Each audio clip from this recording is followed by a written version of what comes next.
VKR school education channel में आपका स्वागत है। हम दिखाते हैं सरकारी विभाग की महत्वपूर्ण खबरें व आदेश। हमारे YouTube चैनल को सब्सक्राइब जरूर करें, बेल आइकॉन को कर लें सेलेक्ट ताकि सबसे पहले हमारी जानकारी का नोटिफिकेशन आप तक पहुंचे।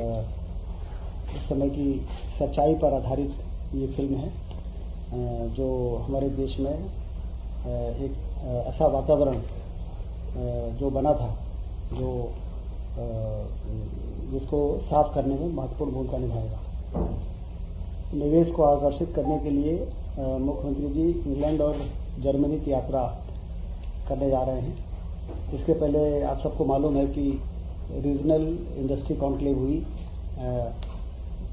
अंतिम अभी रीवा में हुई और उसके बाद दिसंबर और जनवरी में नवदापुरम और शहडोल में भी होने जा रही है। उसके पहले ये विदेश यात्रा काफ़ी लाभदायक साबित होगी और जिस तरीके से 2,75,000 करोड़ के इंटेंशन टू इन्वेस्ट प्राप्त हुए पिछले रीजनल इंडस्ट्री कॉन्क्लेव में और जिसमें लगभग 3,28,000 रोजगार सृजन होने की संभावना है, तो एक रीजन लेवल पे इस प्रकार के इंडस्ट्री कॉन्क्लेव करने का बहुत ही अच्छा असर दिखाई दे रहा है, क्योंकि मध्य प्रदेश में पर्याप्त संभावनाएं रीजन लेवल पर है और जब वहाँ पर इस प्रकार के कॉन्क्लेव हुए तो उसके अच्छे परिणाम सामने आए हैं। ये जो विदेश यात्रा है ये भी मध्य प्रदेश में औद्योगिक क्रांति लाने की दिशा में महत्वपूर्ण भूमिका होगी, ऐसा हम सारे लोग भरोसा कर रहे हैं। 24 से 29 नवंबर की ये यात्रा मुख्यमंत्री जी की रहेगी। मोहासा जो बाबई औद्योगिक क्षेत्र, उसमें विद्युत और नवकरणीय ऊर्जा के यंत्रों को बनाने के लिए जो जमीन आवंटित की गई थी उसमें फिर से लोगों का निवेश करने का और भी लोग सामने आ रहे हैं। इसलिए उसके विस्तार के लिए, औद्योगिक क्षेत्र के विस्तार के लिए भी 441 एकड़ भूमि और उद्योग विभाग को आरक्षित की गई है।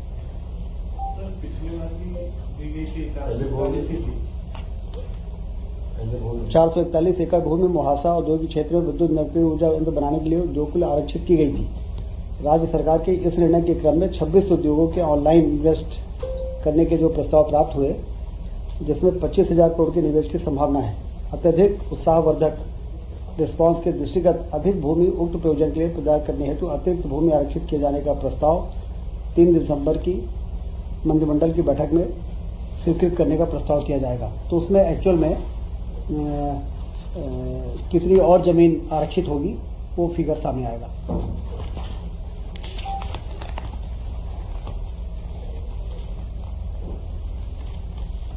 तानसेन समारोह में बृहद पैमाने पर कार्यक्रमों का आयोजन 15 से 19 दिसंबर को ग्वालियर में आयोजित किया जाएगा।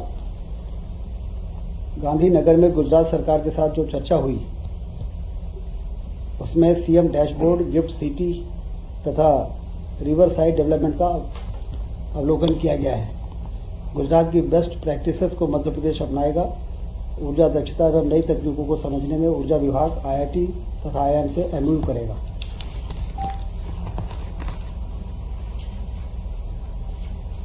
सरकार का 1 वर्ष में सभी मंत्रियों से अपेक्षा की गई है कि अपने विभाग के प्रमुख कार्य, उपलब्धियां एवं विशेष प्रयास जो किए गए हैं उसको हाईलाइट करें।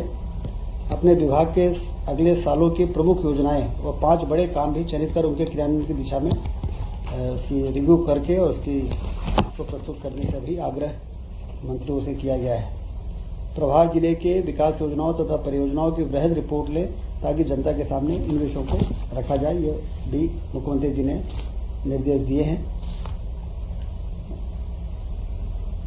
आज 2 पोर्टल का लोकार्पण किया है। संपदा संचालनालय ऑनलाइन आवास आवंटन प्रक्रिया एवं ई आवास पोर्टल। ये पोर्टल न होने से लोगों को कहाँ पे कौन सा घर उपलब्ध है और किस प्रकार से आवेदन करें और लोगों को चक्कर लगाने पड़ते थे। तो ये पोर्टल से अब संपदा अंतर्गत जितने भी शासकीय आवास है, कर्मचारी अधिकारियों को आवंटित करने में उनको भी आवेदन करना आसान होगा और उनको आवंटित करना भी आसान होगा। ऐसा एक पोर्टल कैबिनेट में मुख्यमंत्री जी ने उसकी शुरुआत की है और दूसरा आंगनबाड़ी कार्यकर्ताओं एवं सहायिकाओं की भर्ती का भी ऑनलाइन पोर्टल, ये देश का पहला नियुक्ति वाला पोर्टल होगा, जिसमें इस पोर्टल के माध्यम से इसकी नियुक्ति की जाएगी। इसके अलावा श्री कृष्ण पाथेय न्यास की स्थापना हुई है। भगवान श्री कृष्ण अपने उनकी जीवन गाथा और वो उनका पद कहाँ कहाँ पड़ा है, उस सब जगहों को नोटिफाई करना और वहाँ पर लोगों को एक वहाँ पर आने जाने के लिए स्थिति को निर्मित करना, इसके लिए एक न्यास का गठन किया गया, जिसका नाम दिया गया है श्री कृष्ण पाथेय न्यास। इसमें 28 सदस्य होंगे, 23 शासकीय सदस्य होंगे और 5 अशासकीय सदस्यों को 3 वर्ष के लिए नामांकित किया गया है। और इसमें जब वो पूरा मार्ग नोटिफाई हो जाएगा तो उस क्षेत्र के जो मंत्रिमंडल के सदस्य होंगे वो भी उसके पदेन मेंबर रहेंगे। और इसका जो उद्देश्य है वो उसको प्राप्ति के लिए शोध, रिसर्च होगा, सर्वेक्षण एवं विकास कार्य के लिए आवश्यकता अनुसार विशेषज्ञ समितियों का गठन किया जाएगा। और जिस तरह से राम गमन पथ का गठन हुआ और उस पर काम की योजना बन रही है, उसके प्रोजेक्ट बन रहे हैं, और जो हमारे श्रद्धालु हैं उनके लिए बहुत ही उत्साह का विषय रहा है।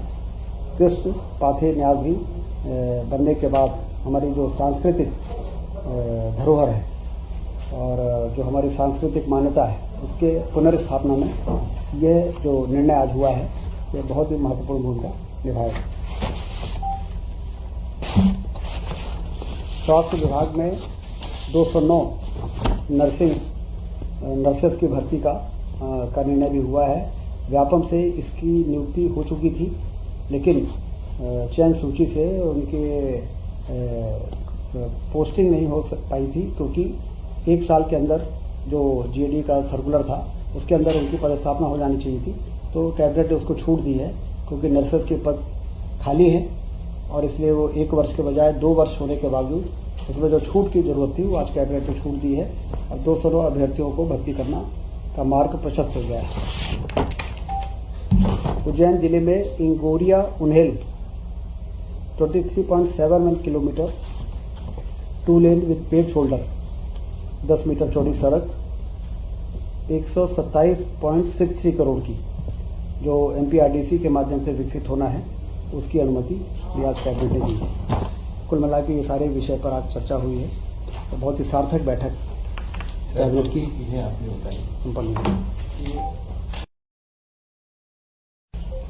जो मुहासा है,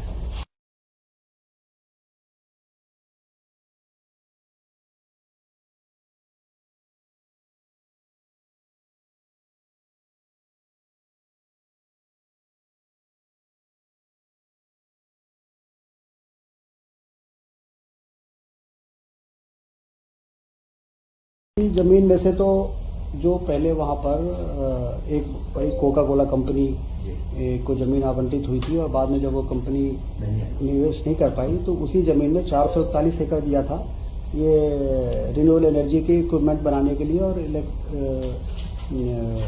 एनर्जी डिपार्टमेंट के जो इक्विपमेंट को बनाया था। अभी हमारे पास जमीन पर्याप्त है। अच्छी बात यह है कि वहाँ पे और लोगों ने रुचि दिखाई है, तो उनके रुचि के हिसाब से अगले कैबिनेट में और कितनी ज़मीन एमपीआरडीसी को दें ताकि उन इच्छुक लोगों को ज़मीन आवंटित किया जा सके। कुल मिला के जैसा आपने कहा कि हमारे पास ज़मीन पर्याप्त है वहाँ पर और आवश्यकता अनुसार हम इंडस्ट्रियल एरिया का विस्तार करते चले जाएंगे। ये एड ऑन होगा या उसी ज़मीन पे जिस पे कोका कोला ने नहीं बनाया उस पे विकसित किया जाएगा सोलर पावर या रिन्यूएबल एनर्जी का?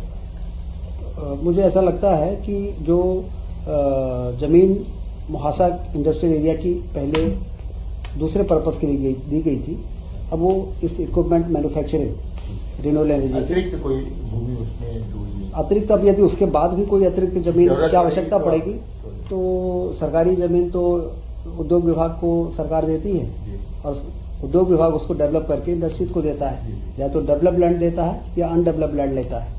तो जिस प्रकार की आवश्यकता होती है निर्णय होगा।